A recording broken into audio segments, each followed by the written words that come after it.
I was in charge of international borders, जो कि बहुत सेंसिटिव सबसे सेंसिटिव चीज़ है। और बहुत सारे मसले में आप India Pakistan, India Bangladesh border भी डील करते मतलब मेरे हिसाब से आप खुद एक रोल मॉडल हैं इस लिहाज से कि भारत के बॉर्डर्स को जो एक्सपर्ट भारत की सरकार को सलाह देते हैं उसमें जी कर्नल ताहिर मुस्तफ़ा हैं। कर्नल ताहिर मुस्तफ़ा हैं। जिस दिन मैंने ज्वाइन किया ऑफिस में, कुछ अलीगढ़ से आए थे, अलीगढ़ मुस्लिम यूनिवर्सिटी से आए थे, तो मिजाज थोड़ा सा अलग ही रहता है। आपको ट्रेनिंग करने के बाद थोड़ा बदला था, बट तो हमारे सीईओ साहब ने पूछा कि ताहिर तुम्हारा धर्म क्या है।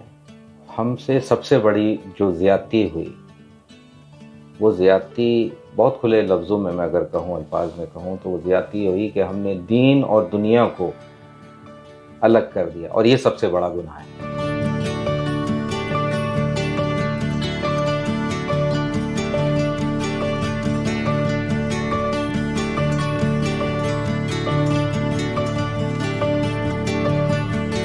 अस्सलाम वालेकुम, मैं साकिब सलीम दीन और दुनिया में आपका खैर मकदम करता हूँ। आज हमारे साथ मौजूद हैं कर्नल ताहिर मुस्तफ़ा साहब, जो एक एजुकेशनिस्ट हैं और एक्सपर्ट हैं इंटरनेशनल बॉर्डर मैनेजमेंट के। शुक्रिया कर्नल साहब आपका बहुत बहुत। जी, सबसे पहले हम बात यहाँ पर करना चाहेंगे, आप एक कर्नल हैं, आपने आर्मी को सर्व करते हैं, भारत की बहुत सारी सेवा करते हैं, इंटरनेशनल बॉर्डर्स को भी देखते हैं और एजुकेशन में भी आपका बहुत सारा रोल है। तो ऐसे में आम तौर पर एक सवाल सामने से भी किया जाता है और ख़ुद मुसलमान भी आपस में कर रहे होते हैं कि मुस्लिम्स में नेशनलिज्म की क्या जगह है। बहुत से लोग ये इल्ज़ाम लगाते हैं कि मुसलमान तो नेशनलिस्ट हो ही नहीं सकते, उनके यहाँ ये कॉन्सेप्ट ही नहीं है। आप इससे कितना एग्री डिसएग्री करते हैं और ये मिसकंसेप्शन क्यों है? ये एक्चुअली आपका जो टॉपिक है, और मैं मुबारकबाद देता हूँ कि आपने बिल्कुल जो फंडामेंटल इशू है कि दीन और दुनिया जिस तरह से लोगों ने अलग अलग कर दी है, और उसी की वजह से ये सारे सवालात जो आपने सवाल पूछा कि अगर हमने दीन को ठीक से समझ लिया होता तो शायद इस सवाल की ज़रूरत नहीं पड़ती। अब तमाम अहादीस मौजूद हैं कि जिसके अंदर दीन दीन क्या चीज़ है, अगर ये ठीक से हम समझ लें कि दीन का रूट वर्ड है दाल या नून। और आप किसी भी स्कॉलर से पूछें, मैं बात नहीं करता हूँ कि उसमें तजाद होगा, किस तरह से वो सोचते हैं, किसी भी तरह से, किसी भी स्कूल ऑफ थॉट से पूछिए, तो इस पे एग्री करेंगे कि दीन का असल मतलब है the dealings and the judgements and character. आपकी डीलिंग्स कैसी हैं, कैरेक्टर कैसा है, जजमेंट कैसा है। तो अगर इस पैमाने में हम अगर बात करते हैं तो हमें इस बात में कहने में कोई शक नहीं होगा कि अपने वतन से मोहब्बत, अब प्यारे रसूल the ideal of all Muslims, इफ़ी से उनको भी अटूट मोहब्बत थी अपने वतन से, अपने लोगों से, अपने समाज से। और जो भी काम उन्होंने किया उस वक्त और इस वक्त को कंपेयर करें कि उस वक्त में क्या मुश्किलात रहीं और किस तरह से, तो उनका कैरेक्टर कैसे बना और कैसे लोगों ने अमीन उनको चलता फिरती तबलीग। अब वैसे तो हम एक यहूद औरत की बात करते हैं कि कूड़ा फेंक देती थी, बस उसको कहते सोचते हैं कि बस एक किस्सा है, उसको भी माफ कर। वो ऐसा नहीं है, बल्कि इसमें एक मैसेज मिलता है। मैसेज क्या मिलता है कि आपके अंदर बेहद पेशेंस था और लोगों को समझना, लोगों के काम आना, उनके दुख दर्द में काम आना। और उन्होंने कहा प्यारे रसूल ने कि तुम में से सबसे बेहतरीन इंसान वो है जो कि इंसानों के काम आए। सो जो आपने सवाल पूछा, और एक दानी, बहुत ही मशहूर शायर अल्लामा इकबाल, कोई भी मेरी बात से, इस बात से शायद इनकार नहीं करेगा कि बहुत अच्छी बात उन्होंने कही कि मीरे अरब को आई ठंडी हवा जहाँ से, मेरा वतन वही है, मेरा वतन वही है। और जन्नत है जीना, जन्नत की ज़िंदगी है जहाँ पे जीना, मेरा वतन वही है, मेरा वतन वही है। तो बात साफ है, इशारा मीर अरब की तरफ है, प्यारे रसूल की तरफ है। हिंदुस्तान वो जगह है जहाँ पे हर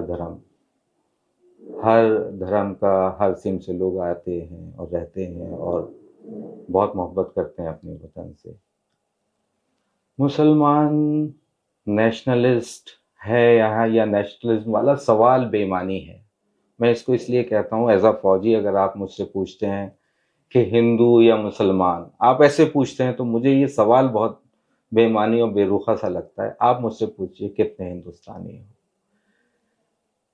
हम लोगों की पहचान साकिब, मुश्किल ये है कि बहुत सारे नादान लोग जो कि जिन्होंने दीन और दुनिया को अलग किया, फिर धर्मों को अलग किया, आपके खाने पीने रहने सोचने समझने के तरीकों पे आपके लोगों को, सब लोगों को अलग अलग सेगमेंट्स में बांट दिया। तो उससे ये परेशानी ये आई, यही जड़ है सब लोगों की। सारी परेशानियां अगर हमारी आसान हो जाएं या हल हो जाएं अगर हम सब हिंदुस्तानी हो जाएं।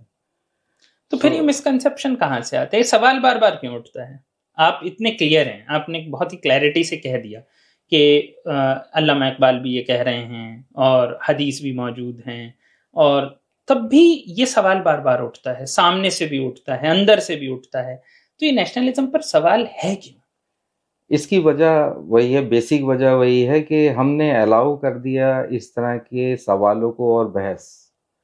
देखिए, मैं बिल्कुल जिम्मेदारी से एक बात कहना चाहता हूँ।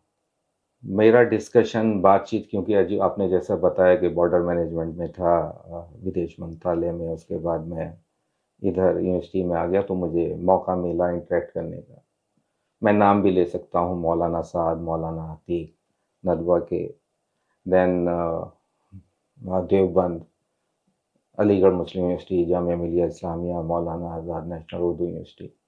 इनके सारे लोगों से जितने भी लर्नड इंटेलेक्चुअल्स हैं, चूँकि इंटेलेक्चुअल सेल भी थोड़ा सा मैं देखता हूँ, तो उन लोगों से जो बात करने के बाद मुझे एहसास हुआ इस बात का, और मुझे बड़ी खुशी हुई और मैंने मुबारकबाद भी खुले स्टेज में लोगों को दी कि ये जो लोग बात करते हैं ये सिर्फ बात करते हैं हिंदुस्तानियत की, भारतीयता की, अपने मुल्क से मोहब्बत करने की। मगर कुछ नादान लोग हैं जिसको यूं समझ लीजिए कि वेस्टेड इंटरेस्ट वाले लोग हैं, वो इक्का दुक्का हैं। बाकी इतने जितने मदारिस का मैंने नाम लिया जो कि मरकज़ हैं, जमात इस्लामी भी उसमें आता है, तबलीगी जमात भी उसमें आता है, ये लोग बेहद मोहब्बत करते हैं अपने मुल्क से, यानी अपने मुल्क हिंदुस्तान से, और इनको बड़ा फ़ख्र महसूस होता है जब ये अपने आप को हिंदुस्तान से बाहर जाके इंट्रोड्यूस कराते हैं कि हम हिंदुस्तानी हैं। आपने अभी अभी एक नाम दिया, अलीगढ़ मुस्लिम यूनिवर्सिटी, आप भी वहाँ से पढ़े, मैं भी वहाँ से पढ़ा हूँ। लेकिन आम तौर पर अगर आप सोशल मीडिया पर जाइए, आज के दौर में ट्विटर है, फेसबुक है, सबसे ज़्यादा जो सवाल, अगर मुस्लिम आइडेंटिटी तो एक जगह है, लेकिन सबसे ज़्यादा सवाल अगर किसी एक इदारे पर उठता है तो वो बार बार, अभी कुछ साल पहले भी वहाँ पर एक कंट्रोवर्सी एक तस्वीर को लेकर उठी, बार बार उस इदारे पर सवाल उठते हैं, एक निशान, सवालिया निशान लगता है कि भाई ये लोग नेशनलिस्ट नहीं हैं, यहाँ पर कुछ ऐसा पढ़ाया जा रहा है, कुछ ऐसा सिखाया जा रहा है जो कि नेशनलिज्म के खिलाफ है। तो ये कहाँ से, इसका रूट कॉज आपको क्या लग रहा है? क्योंकि आप एक फौजी हैं, आप वहां से आए हैं, वहां पर वीसी भी फौजी बने हैं, लेकिन उसके बावजूद ये सवाल खत्म नहीं है। देखिए, अब ये सवाल दोनों तरफ से है। मैं उस बहस में नहीं जाना चाहूँगा क्योंकि प्रोग्राम का शायद वो टाइटल और उन्वान भी नहीं है कि हम बहुत सारी शिकायतें इधर से करते हैं, बहुत सारी शिकायतें उधर से करते हैं कि अक़लियत के साथ ऐसा हो रहा है, वैसा हो रहा है। 140 करोड़ बहुत बड़ी तादाद है। इसमें जो सक्सेस केसेस हैं वो हैं 13 करोड़, देन 99 lakhs, 99,000, और इक्का दुक्का 4-5 केसेस जो कि हम उनको पकड़ लेते हैं और सारी नेगेटिविटी के साथ बातें करते हैं। और एक अच्छे मुल्क की तरक्की के लिए ज़रूरी है कि हम पॉजिटिविटी पे ज़्यादा बात करें, क्योंकि नेगेटिव चीज़ें जो हो जाती हैं फिर, जैसा मैंने बोला कि वो अनासर जो कि नेगेटिव हैं, जो कि देश की तरक्की, मुल्क की तरक्की को देख नहीं पाते हैं, तो उनको इन सारे इंसिडेंट का इंतज़ार रहता है कि कोई चीज़ ऐसी हो जाए कि इसका ढिंढोरा पूरी दुनिया में पीट दें और मुल्क को, इदारों को बदनाम आपने करें। जिस चीज़ से बात शुरू की, अभी अभी आपने कहा कि निगेटिविटी ढूंढी जाती है, इस बात पर बहुत से लोग लगातार बात भी करते हैं, और हम खुद इस बात को देखते हैं कि मुस्लिम्स में आमतौर पर ये देखा जाता है, कम से कम अगर हम सोशल मीडिया को आज के देखें, डिजिटल मीडिया को देखें, कि जब हम उधर देखते हैं तो हमें नज़र आता है कि मुसलमान ख़ास तौर पे, और भी ऐसी और भी आइडेंटिटीज़ हैं, मैं सिर्फ मुस्लिम्स की बात नहीं करूँगा, कुछ कास्ट आइडेंटिटीज़ भी हैं, कुछ लिंग्विस्टिक आइडेंटिटीज़ भी हैं, जिनकी अंदर कहीं ना कहीं ये विक्टिमहुड हर वक्त है, जिन्हें ये लगता है कि वो विक्टिम हैं, उनके साथ डिस्क्रिमिनेशन या एक्सक्लूजन हर स्टेप पर हो रहा है। आप इस डिस्क्रिमिनेशन और एक्सक्लूजन को, कुछ लोग कहते हैं कि ये सच्चाई ही है, कि वो इतना ज्यादा है कि उसके बिना बात नहीं हो सकती। कुछ लोगों का कहना है कि एक सिंड्रोम बन चुका है जो कि मतलब आपको सच्चाई नहीं देखने दे रहा है। आपका इस पे नजरिया क्या है, और आपको क्या लगता है कि अगर ये सिंड्रोम है तो इससे बाहर कैसे निकलें, और अगर ये सिंड्रोम नहीं है तो इसका हल क्या है? साकिब, आपने अच्छा सवाल पूछा, और आपके प्रोग्राम में आने का मेरा मकसद ये था कि just to contribute the society, और मैं जो भी बोलूँ किसी कन्फर्मेटरी बायस के साथ ना बोलूँ, बल्कि एक जो मामूली इंसान सोचता है, महसूस करता है, और पूरी सच्चाई और बेबाकी के साथ अपनी बात रख दूँ, ताकि हो सकता है ये बातें सुनने से और कहने से आपकी जो ऑडियंस है उनको शायद 1% भी थोड़ा फ़र्क पड़े, तो वो सोच सकें और उसको महसूस कर सकें और अपनी ज़िंदगी में तब नज़रिए में तब्दीली ला सकें। विक्टिमहुड ऐसा है कि आपने अलीगढ़ मुस्लिम यूनिवर्सिटी का नाम लिया, और अपने यूनिवर्सिटी में आप पढ़ते हैं, फिर आप किसी ट्रेनिंग सेंटर पे जाते हैं, और फिर अपना जो भी डिपार्टमेंट या ऑफिस ज्वाइन करते हैं। तो एक नॉर्मल इंसान क्या होता है कि जब आप महसूस करते हैं कि आप विक्टिम हैं किसी चीज़ के, तो उसका सबसे बड़ा जो नुकसान है वो ये है कि आपकी सेल्फ इस्टीम और कॉन्फिडेंस कम हो जाता है। अब मैं आपको नाम खैर लेना नहीं चाहिए, मगर मैं लेता हूँ, जनरल अता हसनैन है अभी। He is ideal for a फौजी, फॉर एनी सिविलियन, बिकॉज पहले जो बात मैंने उनकी सुनी जब कश्मीर में पोस्टेड थे, लोगों से किस उनके अखलाकियात कितने अच्छे थे, जो लोगों से बात करते थे, जो डिस्प्यूट्स होते थे वो अपनी बातों से, अपनी डीलिंग से उनको हल कर दिया करते थे। फिर एनडीएमए में आए, आजकल गवर्नर है। So as a Muslim, if he can reach that position, and I suppose he is the best suited, blue eyed फौज में कहते हैं, blue eyed of the PM. अभी ईरान गए हिंदुस्तान को एज अ स्पेशल एनवॉय, उन्होंने represent किया। फिर राष्ट्रपति एपीजे कलाम साहब थे, और बहुत सारी जगहों पे आप देखेंगे कि ऐसा नहीं है। As a you see, I was in charge of international borders, जो कि बहुत सेंसिटिव पोस्ट सबसे है, सेंसिटिव चीज है, और बहुत सारे मसले में आप India Pakistan, India Bangladesh border भी डील करते मतलब हैं। मेरे हिसाब से आप खुद एक रोल मॉडल हैं इस लिहाज से कि भारत के बॉर्डर्स को जो एक्सपर्ट भारत की सरकार को सलाह देते हैं उसमें जी कर्नल ताहिर मुस्तफ़ा हैं। कर्नल ताहिर मुस्तफ़ा हैं, और उसके अंदर जब मीटिंग्स में आप होते हैं कि high level of the intelligence से भी हैं, फिर आपका मिनिस्ट्री से भी है, एमओडी से भी है, सारे लोग हैं, और एक कर्नल ताहिर मुस्तफ़ा में बैठ सकते हैं, और किसी ने ये सवाल नहीं किया कि वाई कि ये थोड़ा सा बायस हो सकते हैं। वो सारी चीज़ें मैंने महसूस किसी ने नहीं आपके करी, नेशनलिज्म पर कभी कभी सवाल नहीं सवाल नहीं उठाया। उठाया। तो मैं तो बहुत फ़ख्र के साथ कहता हूँ कि सरकार के अंदर इस तरह की बातें नहीं होती हैं, और विक्टिमहुड अगर आप कार्ड खेलते हैं तो आपका ही नुकसान होगा, और आपके पास बहुत मौके मौजूद हैं compete करने के। देखिए, हर जो देखा जाए तो साइकोलॉजी हर इंसान की क्या होती है कि वो मुश्किल वक्त से थोड़ा सा बचता है। कोई इम्तिहान आ गया, कोई टेस्ट आ गया, कोई दौड़ आ गई कि जिसमें थोड़ा पुट इन करना होता है, तो उसको चीज़ों को डिले करते हैं। तो विक्टिमहुड हमारा एक तरह से बहाना हो जाता है कि हम, अभी नीट का रिजल्ट आया, अब नीट के रिजल्ट में आप ये सोचने लगे भाई हमें तो मौका ही नहीं मिलेगा, आप पढ़ना छोड़ देंगे। सिविल सर्विसेज का आएगा, आप देखिए कि नहीं आते हैं क्या, हर माइनॉरिटी से, हर सेक्ट से आदमी आ रहा है, जो मेहनत करेगा वो आगे जाएगा। तो विक्टिमहुड वाला जो चश्मा है वो निकाल के फेंकना तो पड़ेगा। फिर वजह क्या है विक्टिमहुड सिंड्रोम इतना, आपका जब कहना है कि विक्टिमहुड आसानी आसानी क्या है कि अपनी बेबसी और अपनी कमजोरी को कभी कभार छुपाने के लिए वो वाली बात बोल दी जाती है।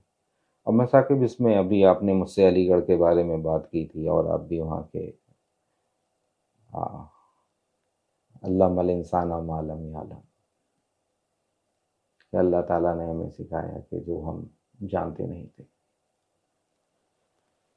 इतनी सारी चीज़ें हो रही हैं गौर व फिक्र करने के लिए। अगर हम अपने आसपास सब देखते हैं तो there are lot of opportunities available. और साथ में ये भी है कि हिंदुस्तान की भी हमने बात की, और अल्लामा इकबाल का वो शेर भी सुनाया। तो उसमें आप देखिए कि हिंदुस्तान ऐसा मुल्क, अब विश्व गुरु वाली बात को हम लेकर चले जाते हैं कि हम गुरु बन जाएंगे, नहीं। वो मकसद ये है कि जो हिंदुस्तान के अंदर, जो अल्लामा इकबाल साहब ने भी उस तरफ इशारा करके, प्यारे रसूल की तरफ इशारा करके ठंडी हवा, तो ये ठंडी हवा का क्या मतलब था? ठंडी हवा का ये मतलब है कि पीस है। अब सारी दुनिया क्या, अब देखिए सारी दुनिया के अंदर क्या परेशानी है आजकल, सब क्या ढूंढ रहे हैं? द पीस, कि सुकून होना चाहिए। तो वो सुकून हिंदुस्तान से मिलता है। हिंदुस्तान में को एग्जिस्ट सब लोग कर सकते हैं। 140 साकिब, हमें इस तरह से सोचना है कि इतनी बड़ी आबादी में इक्का दुक्का केसेस को आप नज़ीर नहीं बना सकते हैं। बाकी के 5 केसेस को माइनस करिए 140 करोड़ में, तो आपका 0.0001 भी फ्रैक्शन नहीं आता है। तो पहले तो एतमाद, कॉन्फिडेंस होना चाहिए कि yes, my country is the best, I am the best Indian. और उसके बाद फिर अलीगढ़ वाला वो शेर है कि तराने के, जो अब्र यहाँ से उठेगा वो सारे जहाँ पे बरसेगा। तो जो चीज़ें दिखाई देती हैं कि हिंदुस्तान की तरफ से इंशाल्लाह ये जो पीस का पैगाम है वो सारी दुनिया में फैलेगा। और हाँ, we will be the vishwa guru because of the peace, because India is a model जहाँ पे को एग्जिस्ट सारे लोग करते हैं इतनी। आप दुनिया का कोई भी खत्ता उठा के देख लीजिए, जिस तरह से को एग्जिस्ट हिंदुस्तान में सारे धर्म करते हैं, सारे लोग रहते हैं।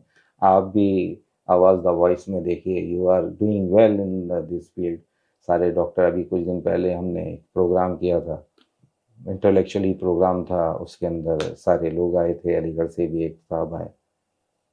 सो पूछा गया कि भाई, कहेंगे I am a doctor, I am a surgeon.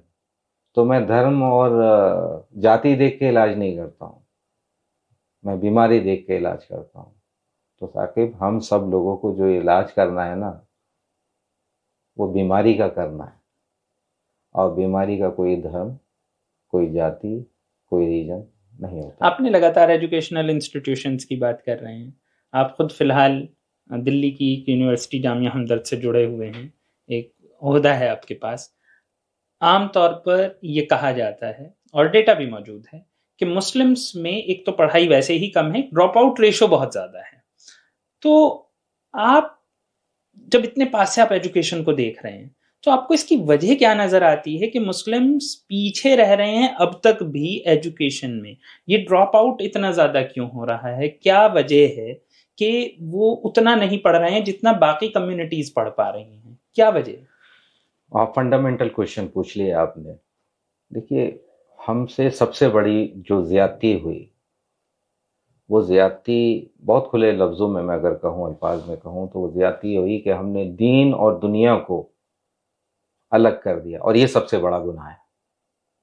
अल्लाह ताला ने, मालिक ने दुनिया में भेजा और कुछ उसूल बताए ज़िंदगी जीने के, जिसको बोलते हैं डीलिंग्स, द कैरेक्टर, उसी को कहा दीन।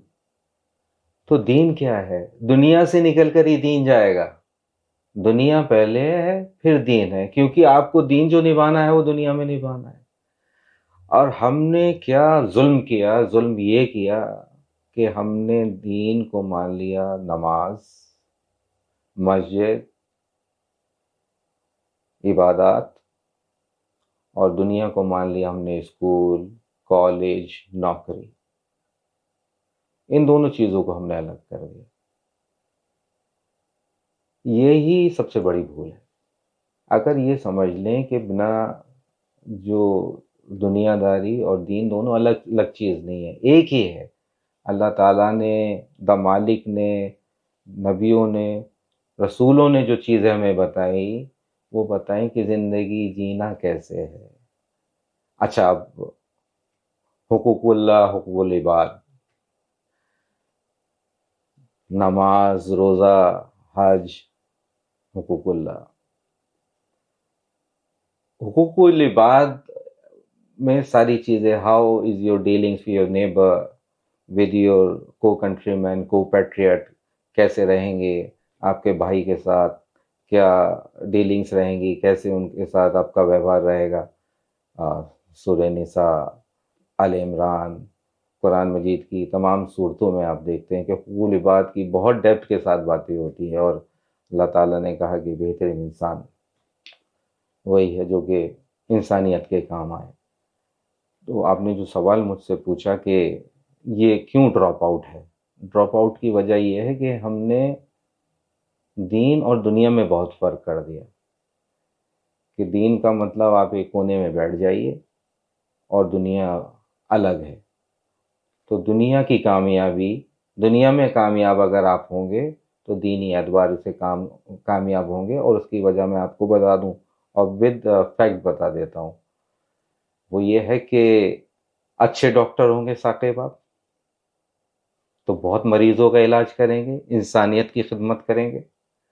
अच्छे वकील होंगे तो बेगुनाह लोगों को इंसाफ दिलाने का काम करेंगे। अच्छे इंजीनियर होंगे, सड़कें बनाएंगे, गाड़ियां बनाएंगे। ये बिजली आप देख रहे हैं, बिजली सही से आप सारी चीज़ें करेंगे। सो अगर आप ये दीनी जिम्मेदारी डाल दें, ये कहें कि ये पढ़ना दीन का हिस्सा है, जो कि हकीकत है, इल्म हासिल करना, इक़रा बिस्मि रब्बिकल लज़ी खलक़ खलक़ल इंसान मिन अलक़, तो सबसे पहली बात ही करी जब पढ़ो अल्लाह के नाम से जिसने तुम्हें बनाया। तो सबसे पहला काम जो था पढ़ने का, उसको हमने आखिर कर दिया। फिर कहते हैं हम दीनदार हैं। वो आदमी जो कि इंसानियत के काम ना आ सके, उसकी दीनदारी बेकार है, वो दीनदार कहने के लायक ही नहीं। आपका कहना यह है कि ड्रॉप आउट रेट क्योंकि मुस्लिम्स के एक आउटलुक की वजह से है। आपने सवाल मुस्लिम्स के लिए जी पूछा, जी। इसलिए मैंने लेकिन बताया। दूसरी तरफ मुस्लिम कम्युनिटी से ऐसे बहुत से लोग आते हैं जो कि ये एक्यूजेशन रखते हैं कि अगर मुस्लिम्स को थ्रू डिफरेंट चीजें रोका जा रहा है, तो बहुत सी बार ये कहा जाता है कि अगर वो इदारे खोलते हैं तो उन्हें भी रोका जाता है। अब इसमें मैं डायरेक्ट आपसे आपका सवाल करूंगा। आप खुद जामिया हमदर्द को देख रहे हैं इस वक्त। जामिया हमदर्द एक माइनॉरिटी इंस्टीट्यूशन है, तो क्या आपको कभी ये महसूस हुआ है कि सरकार इस यूनिवर्सिटी के साथ, या कोई सिस्टम, अगर सरकार को भी हटा दें, ओवरऑल सिस्टम भेदभाव या डिस्क्रिमिनेटरी है? क्या आपको कभी ये फील हुआ? आप साकिब फैक्ट्स पे बात करूंगा, बिकॉज हिंदू मुसलमान वाली बात मैं करता नहीं और जी मुझे अच्छी भी नहीं लगती, ना सुनना ना सुनाना। आप ही जवाब दे देंगे, मैं आपसे कुछ सवाल पूछ देता हूँ, आप उसका जवाब देंगे, उन्हीं सवालों में जवाब मिल जाएगा। कुछ स्कीम्स होती हैं for the welfare of the students. वो मान लिया 100 स्कीम्स हैं, स्कॉलरशिप्स मिलेंगी, ये मिलेंगी, वो मिलेंगी। फिर कुछ और स्कॉलरशिप्स और होती हैं जो आपको थोड़ी फ्रीडम और लिबर्टी देती हैं, वो माइनॉरिटीज़ के लिए होती हैं, करेक्ट। तो 100 तो वेलफेयर वाली वो है, मान लिया 10 माइनॉरिटीज़ के लिए और है। तो आप ये बताइए कि माइनॉरिटीज़ के लिए टोटल स्कीम कितनी हुई? 110। 110। तो कैसे हम ये कह दें या मान लें कि बाकी नॉर्मल लोगों के लिए तो 100 स्कीम है, मगर माइनॉरिटी इदारे के लिए 110 है। So the government is pro minorities because they, government thinks कि अपने समाज का हिस्सा है, एक हिंदुस्तानी है सारे के सारे, और अगर मार्जिनलाइज किसी वजह से हो गए हैं तो उनको साथ में लाया जाए, इसीलिए थोड़ा सा प्रमोट किया जाता है। ये भेदभाव नहीं कह हाँ, इसे सकते, just affirmative action. Affirmative action. और साथ में मुझे मौका मिला है तो मैं आपसे ये भी बता दूं कि हम हमेशा बात करते हैं कौम की, कि हिंदुस्तानी कौम बहुत मजबूत और होनी चाहिए। और कौम को का अगर आप रूट वर्ड देखें, काफ वाव मीम, और इसके अकामत इसी से बना है, यानी खड़े हो जाना। एक ही पर्पस के लिए वो लोग जो एक साथ खड़े हो जाते हैं उसको बोलते हैं कि एक कौम है। तो हिंदुस्तान में रहने वाले सारे लोग एक कौम है। सो और उनका मकसद क्या है? एक ही मकसद के लिए जो लोग खड़े, तो हिंदुस्तान की तरक्की और विकसित भारत।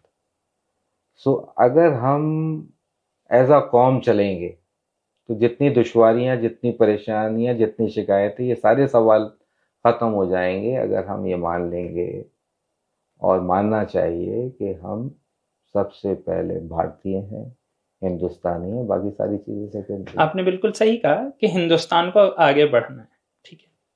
और अगर कंट्री को आगे बढ़ना है तो उसके सारे जो हिस्से हैं जिससे मिलकर एक कंट्री बनी है, एक मुल्क बना है, सबको आगे बढ़ना है। तो जाहिर सी बात है मुस्लिम उसमें एक बहुत बड़ी कौम है। और सरकारी रिपोर्ट्स ही बार बार ये कहती हैं कि मुस्लिम्स एक बहुत बड़ा एक हिस्सा है जो कि बैकवर्ड रह गया है, खास तौर पर एजुकेशन में। इकोनॉमी तो एक अलग बात है, वो शायद उसी का फिर ऑफ शूट बनेगा। तो आपके हिसाब से, आप अपने एजुकेशन में भी काम किया है, आपने क्लोजली, बहुत इंटेलेक्चुअल ग्रुप्स हैं आपके, मतलब काफ़ी आप काम कर रहे हैं, तो वो क्या चीज़ है जिससे कि बैकवर्डनेस से निकला जाए? मतलब आपके हिसाब से बेसिक सॉल्यूशन क्या है इस चीज़ का? मतलब किया क्या जाए कि मुस्लिम इस बैकवर्डनेस के बाहर निकले? क्योंकि अगर वो बैकवर्डनेस के बाहर निकलेगा तो हिंदुस्तान की 15% आबादी बैकवर्डनेस के बाहर निकलेगी, और फिर वो हिंदुस्तान के विकास में मदद ही करेगा। मतलब हिंदुस्तान का विकास करने के लिए उसके हर घटक का विकास करना जरूरी है।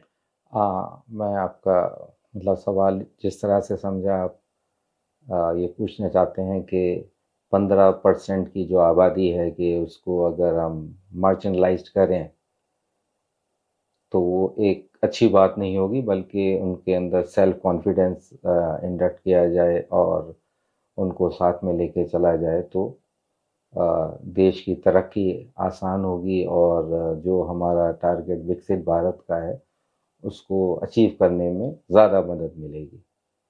साकिब, मैं एग्री करता हूँ, मगर उसके लिए ये चीज़ दोनों तरफ से है। मैं फिर उसी बात पे आना चाहूँगा जो मैंने अभी बात कही थी। एक्चुअली ये सवाल उसी से जुड़ा हुआ है कि हम अक्सर बातें करते हैं आजकल पूरे हिंदुस्तान में दैट, और उसमें प्रोग्राम्स भी करते हैं, और उसकी एक वजह है। वजह ये है कि ये सारे डिफरेंसेस क्यों हैं? Minority, majority, religions, reasons, etcetera etcetera. एक कौम, एक वतन, हिंदुस्तान। एक कौम हम बन गए, एक वतन हमारा हिंदुस्तान। तो सारे लोग मिलके जब काम करेंगे तो विकसित भारत का सपना, विश्व गुरु वाला सपना, let the peace be everywhere, not only India, everywhere through India, through Hindustan, वो पॉसिबल होगा। अब जो माइनॉरिटी वाली बात आपने कही, तो हमें माइनॉरिटी मेजॉरिटी पे बात ही नहीं करनी। हमें ये नहीं देखना है कि किसका धर्म क्या है। मज़हब और दीन अलग है, किसी दिन अलग बात करेंगे। किसका मज़हब और धर्म क्या है, हमें सिर्फ साकिब ये देखना है, और अपील हम सारे लोगों से करेंगे जो भी इस चैनल को देखते हैं, कि प्लीज़ आप लोगों को पहचानिएगा जब भी, और उसकी पैमाइश करेंगे आप तो उसके धर्म से नहीं की जाए, उसके मज़हब से नहीं की जाए, उसके इलाके से ना की जाए, बल्कि हमने देखना होगा कि उस इंसान ने इंसानियत के लिए कितना काम किया है और अपने देश के लिए कितना काम किया गया है।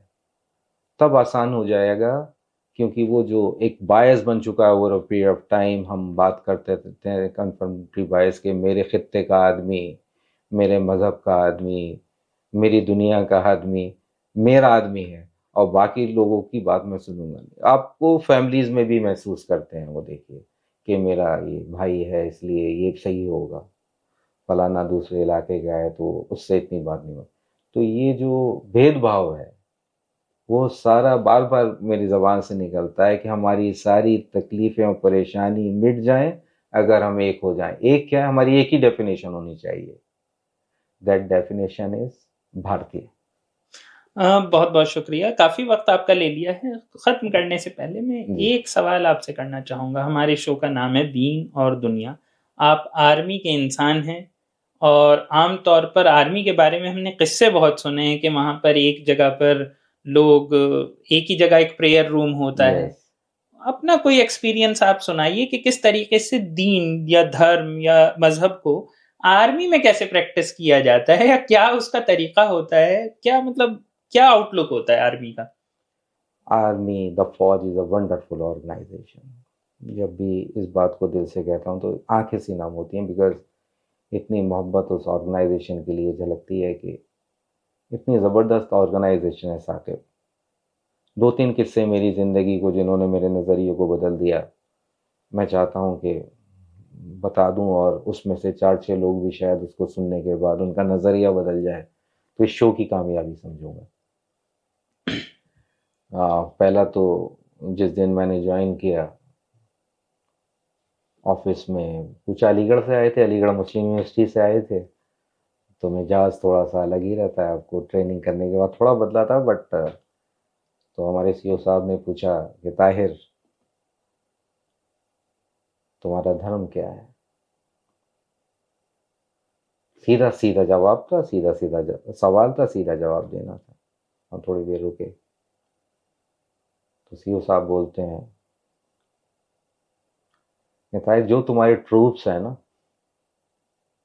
उसी धर्म का आदर करना और मानना तुम उसी धर्म के हो। क्योंकि वो आदमी जो आप, जिसको आप कमांड करते हो, उसकी जो आस्था है, उसका पूरा सम्मान करना और उनके साथ चलना। तो एक सबक तो हमने वहां से ले लिया। दूसरा, एक सर्वे के दौरान जो कि इंटरनेशनल बॉर्डर से रिलेटेड था, तो हम सियाचिन की तरफ गए। वहाँ क्योंकि आबादी नहीं थी, ससुमा नाम की एक जगह, उसके पास गए तो देखा कि कोई आबादी मिल जाए, तो एक आदमी वहाँ मिल, एक दो लोग मिले। तो ईद का वक्त था, हमें नमाज भी पढ़नी थी, जुमा भी था। तो मालूम हुआ कि दो ही घर हैं, एक भेड़ वाले का है और दूसरा एक बूढ़ा आदमी।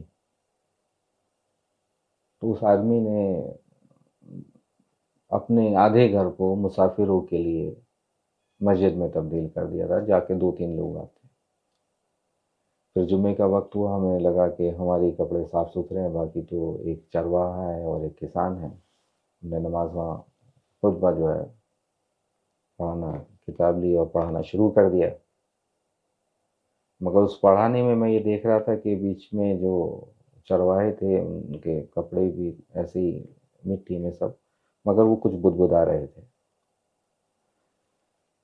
तो खुतबा पे जब हम नमाज के लिए खड़े हुए, 3 लोगों की जमात, तो एक ने हाथ बांध के नमाज पढ़ी, एक ने हाथ, मतलब 3 लोग 3 डिफरेंट तरीके से नमाज पढ़ रहे। आखिर में हमने सलाम फिरने के बाद उनसे इबादत जो की, तो उनसे पूछा कि आप कुछ बोल रहे थे? तो कहने लगे कि ये मेरा, मुझे याद है जो खुतबा आप पढ़ रहे, जो दुआएं सारी है आप, वो सब याद है। तो उस वक्त मेरा नज़रिया, मालिक से मैंने माफ़ी मांगी, मालिक से माफ़ी मांगी और कहा कि या खुदा, कि मैं अपने आप को बेहतर इंसान समझता था, मगर एक सियाचिन के कोने में एक बुजुर्ग आदमी जो कि खाने के लिए भी उसके पास कुछ नहीं है और पहनने के लिए भी अच्छे कपड़े नहीं हैं, मगर उसके अखलाक, उसकी बातें कितनी बेहतर हैं, हाथ छोड़ के पढ़ रहा है। हम इसी, फिर उसके बाद ईद का मामला हुआ, उसके घर में कुछ भी खाने का नहीं था, मगर जो भी कुछ खाने का था वो और भी मुसाफिर वहाँ से गुजरे, पूरा गल्ला खाली कर दिया और उन लोगों को खाना खिला दिया। किन लोगों को? वो लोग जो ज़िंदगी में दोबारा हमसे नहीं मिलेंगे, वो लोग जिनके वो नाम से भी वाकिफ़ नहीं, वो लोग जिस मकान को उसने अपना वक्फ कर दिया उसने आधा, उन लोगों के लिए, मुसाफिरों के लिए। यही असली चैरिटी मैं समझा, यही असली इबादत में समझा, और यही असली इंसानियत में समझा। और उस दिन से मैंने कान पकड़े और मालिक से तौबा करी कि मैं किसी तकब्बुर में नहीं रहूँगा और जजमेंटल नहीं बनूँगा कि नमाज किस तरह से हाथ छोड़ के बांध के कि किस वफादैन करना है या नहीं करना है। मालिक का मामला बंदों के साथ है, वही जाने कि किस तरह से रहेगा। बहुत बहुत शुक्रिया कर्नल साहब आपका, आपने बहुत कुछ बताया। और आपने सबसे जो इम्पोर्टेंट बात कही, आपका ये कहना है कि हिंदुस्तानियत ज़्यादा इम्पॉर्टेंट है, और अगर वो चीज़ होगी तो माइनॉरिटी मेजॉरिटी का क्वेश्चन खुद ब खुद मिट जाएगा और बाकी सारी जो प्रॉब्लम्स हैं वो भी ओवरकम की जा सकती है।